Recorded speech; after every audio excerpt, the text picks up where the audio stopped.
Eto, abangan natin kasi eto 2025 daw. Meron daw artista na sikat.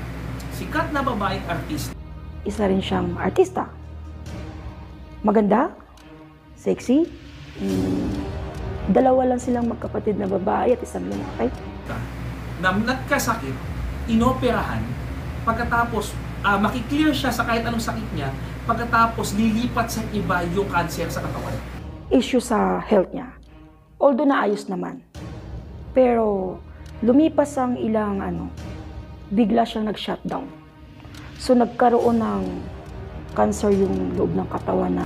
Yung sakit. Cancer. Tapos sabi, kahit gano'n daw kayaman yung artista na yun o yung babae na yun, kahit gano'n kadami pera niya, hindi siya maliligtas ng pera niya. Kahit gaano pa ang dami ng pera niya, hanggang doon lang talaga siya. Dahil nga kumalat na yung sakit sa katawan niya. Sa klinik? Hindi. Bata, maganda. Huwag natin pangalanan. Bata, maganda, sexy, mga ganun, may lahi. Yun ang term na ginamit niya, may lahi. Madami pera to. Hindi siya yung mahirap na mayaman to vlogger din daw.